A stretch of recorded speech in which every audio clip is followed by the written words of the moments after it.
Olá, eu sou o professor Jefferson e hoje eu quero mostrar um pouco para vocês do funcionamento da BET, a bacia de evapotranspiração.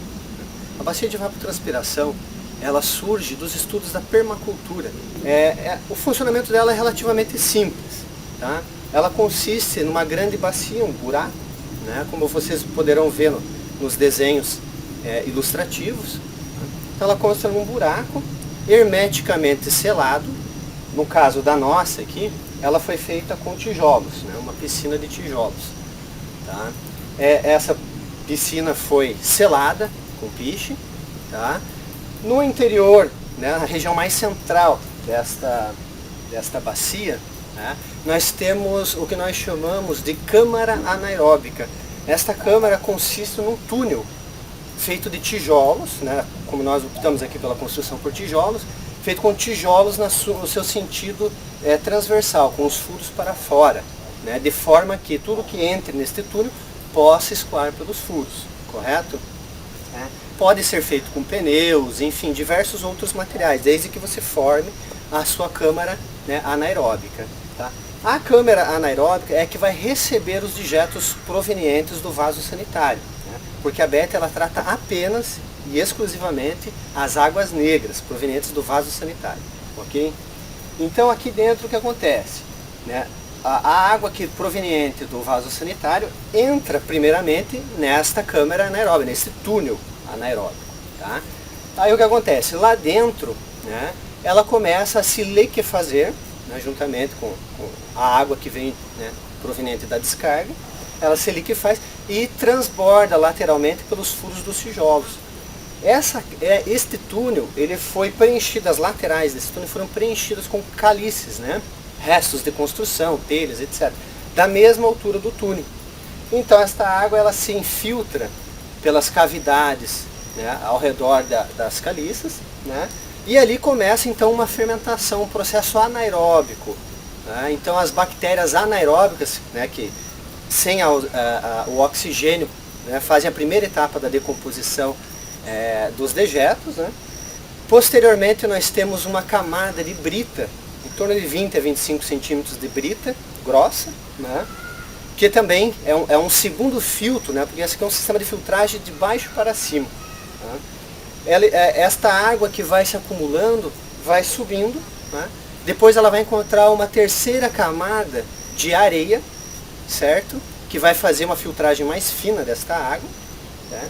E por último nós teremos a terra, né, que é o último ponto, né, de filtragem desta água proveniente de lá. Mas enfim, após ela passar, né, pelo primeiro processo anaeróbico, ela vai subindo, né, e quando começa a ter contato com a areia, já existe uma maior aeração do solo. Né, a areia já tem partículas de oxigênio no seu meio. A partir de então ela passa a ter o processo de digestão aeróbica, correto? Não? Então as bactérias que decompõem ela fazem uso do oxigênio para decomporem nitritos, nitratos e diversos outros compostos orgânicos. Né? Esses compostos, pelo sistema de capilaridade do solo, né, ele vai subir pela terra e aí nós temos o último estágio da bacia de evapotranspiração, né, que é a transpiração, né, puxar deste líquido e a transpiração, porque senão a BET, né, transbordaria, ela ficaria cheia de líquido e transbordaria. Então como é que isso funciona? Né? Então nós temos aí, então as bananeiras, né, ou qualquer outro vegetal de folha larga. Né? Aqui nós temos as bananeiras e, né, também temos as taiobas plantadas aqui dentro, que estão em crescimento, né? Pode ser plantada couve, qualquer outro tipo de vegetal, de preferência folhas grandes, largas, né, para que haja um maior índice de evaporação desta água. Né. E inclusive, né, o fruto do que é plantado aqui dentro pode ser consumido sem problema nenhum. O que não pode ser consumido são, né, plantas de raízes, aipim, batata, essas coisas não podem, né, porque daí há a possibilidade de contaminação dessas raízes. Né? Mas como aqui tudo que foi colhido acima do solo pode ser consumido normalmente. Então o que acontece? A capilaridade do solo puxa esta água, né, juntamente com as raízes das plantas acima. Né? A planta vai fazer o uso dos nitritos, nitratos e todos os compostos orgânicos gerados a partir da decomposição anaeróbica e aeróbica, né? Utiliza-se os nutrientes e o excedente de água é transpirado então pelas folhas das plantas, né? Mantendo o sistema seco. Tá? Então não há o extravase de água por conta disso. É claro que para isso precisamos calcular, né, o tamanho da nossa bacia de evapotranspiração de acordo com o número de pessoas que irá utilizá-la, justamente para que não haja, né, o extravase de água, correto? Nós temos aqui também, né, muitos fazem 3 etapas de acompanhamento, né? Eu fiz apenas uma, né, que é um duto de inspeção, correto? Então aqui nós temos um duto de inspeção para que você possa fazer um acompanhamento do que acontece lá dentro, fazer análise da água, em que medida está acontecendo a decomposição, enfim, né? Se você achar necessário, você pode fazer em todos os estágios de filtragem, né, um duto de observação, aqui, né, de inspeção do coisa. O duto tem que sempre estar fechado, né, para que não entre nenhum contaminante ali dentro, nada que possa interferir no processo. Tá? E enfim, né, é um processo simples e barato. Né, os materiais utilizados aqui são materiais de fácil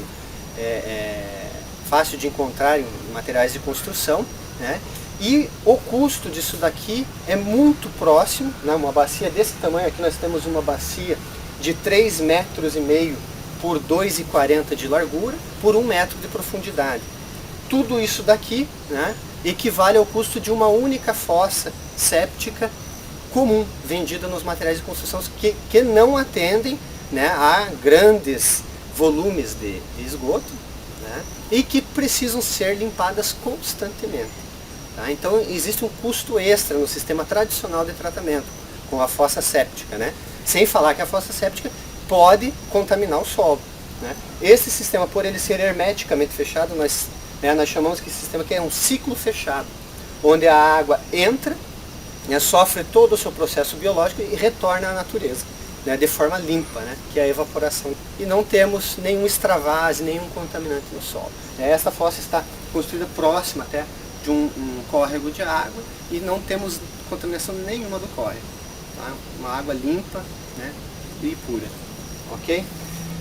Esta, a fossa de bananeira, ou a BET, né, bacia de evapotranspiração, ela precisa, né, ter um agregado, né, que seria o ciclo de bananeiras, que eu vou mostrar para vocês, está logo ao lado. Né? O ciclo de bananeira destina-se ao tratamento do que não é água negra, né, porque nós temos que fazer essa separação, não podemos jogar água cinza, que são as águas provenientes dos ralos, das torneiras, né, do chuveiro. Essas águas, por elas não terem patógenos, como as fezes, né, tem, então essa água a gente não pode tratar da mesma forma. Né? Nós temos que separar esta água e fazer um tratamento adequado da água cinza. Eu vou mostrar para vocês então o ciclo de bananeiras, que é um sistema mais simples que esse ainda e mais barato, e que pode ser construído por qualquer pessoa, ok? Vamos lá.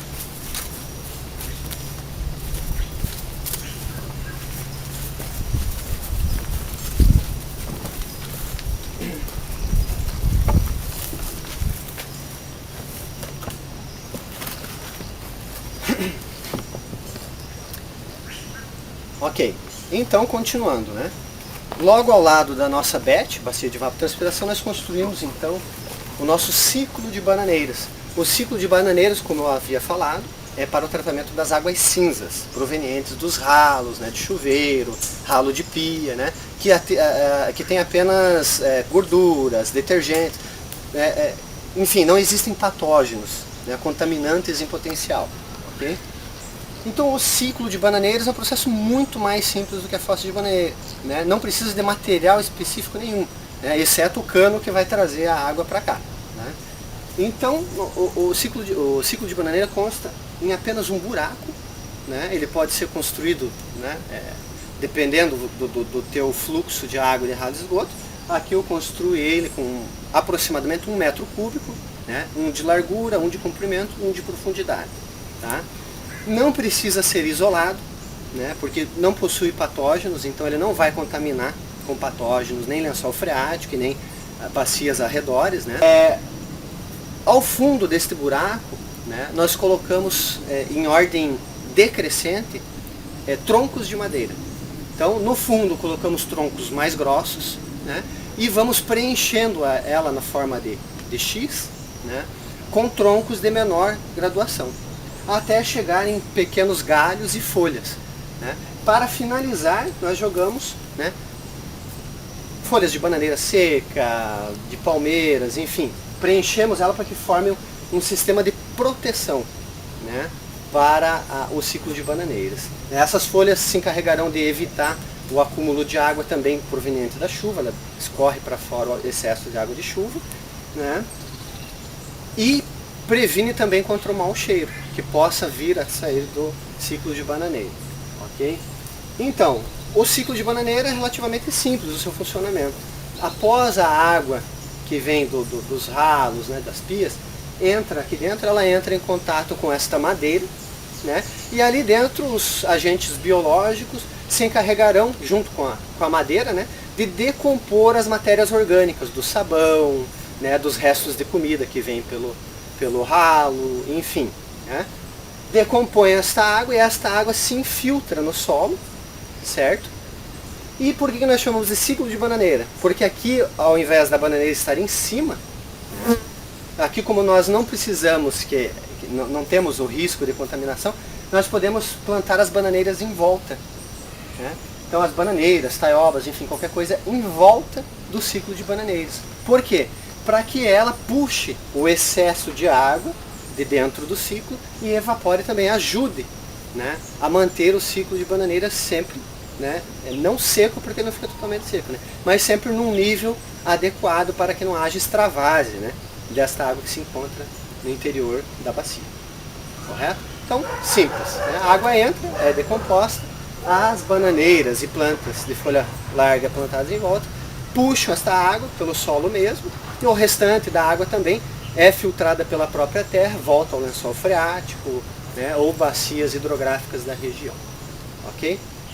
Espero, né, ter passado de forma um tanto quanto didática, né, este conteúdo para vocês, né, e espero que a bacia de evapotranspiração, assim como o ciclo de bananeiras, possa a partir de agora constar como algo, né, uma possibilidade de tratamento, né, de água, né, e efluentes, né, além do que nós temos hoje, das redes de tratamento de esgoto, né, das fossas sépticas tradicionais, né. Então que possamos ver isto como uma alternativa mais ecológica, né, e que agrida menos o nosso meio ambiente, ok?